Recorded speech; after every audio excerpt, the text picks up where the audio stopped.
Last video में हमने discuss किया था पोस्टर सिंड्रोम। ठीक है, ये पोस्टर सिंड्रोम हमारे पास जो मैकेंजी सिंड्रोम का फर्स्ट सिंड्रोम था, पोस्टर सिंड्रोम में हमारे पास क्या होता है। ठीक है, उसकी डेफिनेशन देखे, उसके कॉजेज देखे और उसकी इंटरवेंशंस देखें। ठीक है, अब इस वीडियो में हम डिस्कस करेंगे हमारा नेक्स्ट सिंड्रोम। ठीक है, वो हमारे पास है डिसफंक्शन सिंड्रोम। ठीक है, पोस्टर सिंड्रोम के बाद हमारे पास आ जाता है डिसफंक्शन सिंड्रोम। ठीक है, तो इस वीडियो में हम डिस्कस करेंगे मैकेंजी सिंड्रोम का डिसफंक्शन सिंड्रोम।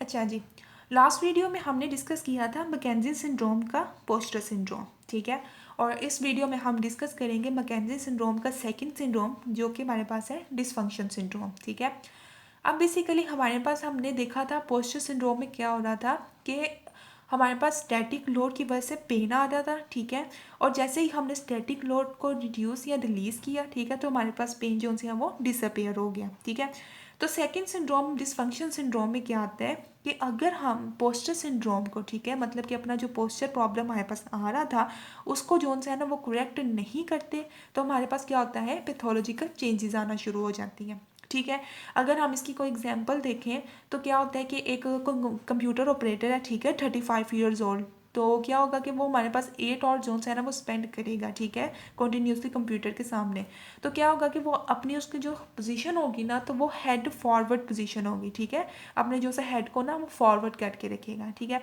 अब हेड फॉरवर्ड करके रखेगा तो उसके पास क्या होगा कि हमारे पास जो एक्सटेंसर्स होंगे ना, ठीक है, उनकी डेपनिक शॉर्टनिंग हो जाएगी। ठीक हो गया। अब या फिर अगर हमारे पास जोन से है ना वो कोई ट्रक ड्राइवर है, ठीक है, तो वो 10 शॉट जोन से है ना वो स्पेंड करता है सिटिंग पोजीशन में। वो सिटिंग पोजीशन में स्पेंड करेगा तो क्या होगा कि हमारे पास उसके जोन से है ना ट्रंक के जो फ्लेक्सर्स होंगे, ठीक है, उनकी डेपनिक शॉर्टनिंग हो जाएगी। ठीक है, तो ये हमारे पास जोन से है ना दो एग्जांपल्स थी। अब बेसिकली होता क्या है हमारे पास इसमें कि अडेप्टिव चेंजेस आएंगे। ठीक है, अडेप्टिव चेंजेस आएंगी तो जो से हमारे पास जो पैथोफिजियोलॉजिकल इवेंट्स अकर होंगे। ठीक है, और जैसे पैथोफिजियोलॉजिकल इवेंट्स अकर होंगे तो हमारे पास जो टिश्यू होंगे ना, ठीक है, उनकी इम्पेयरमेंट स्टार्ट हो जाएगी। ठीक है, अब इसमें हम क्या क्या देख रहे हैं कि हमारे पास पैथोलॉजी भी हो रही है, ठीक है, और इम्पेयरमेंट भी आ रही है। ठीक है, जबकि हमारे पास पोस्चर सिंड्रोम में ना ही पैथोलॉजी थी और ना ही इम्पेयरमेंट थी। ठीक है, अब जो टिश्यू इम्पेयरमेंट आएगी उसकी वजह से हमारे पास किस किस चीज़ों में रिस्ट्रिक्शन कॉज होगी, जॉइंट मोबिलिटी, ठीक है, उसमें रिस्ट्रिक्शन कॉज होगी, मसल वीकनेस हो जाएगी, जो सी हमारी अलाइनमेंट होगी वो हमारे पास फॉल्ट आएंगी। ठीक है, उसमें यहाँ पे हमारे पास जो मस्कुलोस्केलेटल सिस्टम है, ठीक है, उसमें जो से हमारे पास जो है ना वो इम्बैलेंस हो जाएगा। ठीक है, क्या क्या होगा, joint mobility, muscle weakness, faulty alignment, या फिर हमारे पास imbalance of the muscle skeletal system. ठीक है, ये हमारे पास जो है ना वो चेंजेस आएंगी। अच्छा, अब नेक्स्ट क्या है हमारे पास कि अगर हम इसको भी करेक्ट नहीं करते, ठीक है, नो इम्पेयरमेंट करेक्शन, अगर हम इम्पेयरमेंट को करेक्ट नहीं करेंगे तो क्या होगा कि हमारे पास फाइनली फंक्शनल लिमिटेशन आना शुरू हो जाएगी। ठीक है, किस तरह से कि हम जो उनसे अपने घर में नॉर्मली जो उनसे अपने काम परफॉर्म करते हैं, ठीक है, कोई भी अपनी फंक्शनल एक्टिविटीज़ करते हैं, ठीक है, तो उनमें लिमिटेशन आना शुरू हो जाएगी। ठीक है, उस इम्पेयरमेंट की वजह से।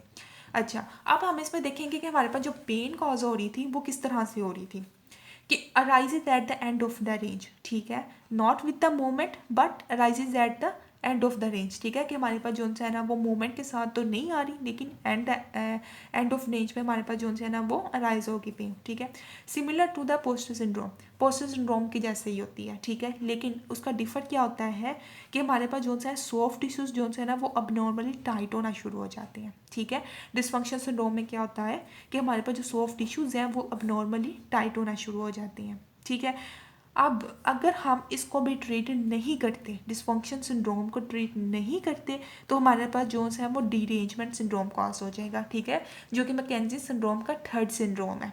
ठीक है, अगर हम इसको देखें कि हमने क्या देखा इसमें डिसफंक्शन सिंड्रोम में कि हमारे पास जोन से अगर हम पोस्टर सिंड्रोम को करेक्ट नहीं करेंगे, ठीक है, तो हमारे पास पैथोलॉजी जोन से है ना वो अकर होगी। ठीक है, पैथोलॉजिकल चेंजेस आना शुरू हो जाएंगी। ठीक है, उसके बाद अगर हमारे पास कोई भी computer operator forward head position में रहता है 8 आवर्स के लिए, ठीक है, तो उसके जोन से है ना वो एक्सटेंसिव मसल की डेपनिक शॉर्टनिंग हो जाएगी। ठीक है, यहाँ पे कोई ट्रक ड्राइवर है वो सीटिंग पोजीशन में रहता है 10 आवर्स के लिए, तो उसकी जोन से है ना वो ट्रंक फ्लेक्सर जोन से है ना उनकी अडेप्टिंग शॉर्टनिंग हो जाएगी। अगर हमारे पास अडेप्टिंग शॉर्टनिंग होगी, ठीक है, या अडेप्टिंग चेंजेस आना शुरू हो जाएंगे तो उसकी वजह से क्या होगा कि इम्पेयरमेंट कॉज होना शुरू हो जाएगी। ठीक है, इम्पेयरमेंट कॉज होगी तो उसकी वजह से हमारे पास क्या होगा कि जॉइंट मोबिलिटी में रिस्ट्रिक्शन आएगी, मसल वीकनेस होगी, फॉल्टी अलाइनमेंट होगी, ठीक है, या इम्बैलेंस मस्कुलोस्केलेटल सिस्टम होगा। ठीक है, अगर हम इस इम्पेयरमेंट को भी करेक्ट नहीं करते, ठीक है, तो हमारे पास क्या होगा कि हमारे पास डीरेंजमेंट सिंड्रोम आना शुरू हो जाएगा, ठीक है। तो अगर हम इसकी पेन देखें तो पेन कहाँ पे हमारे पास आ रही थी, इसकी at the end of the range, ठीक है। और इसको किस तरह से हम डिफ़र करेंगे पोस्टर सिंड्रोम से, कि इसमें हमारे पास जो उनसे सॉफ्ट टिश्यूज़ हैं वो अब नॉर्मली टाइट हो रही हैं। ये हमारे पास था डिसफंक्शन सिंड्रोम।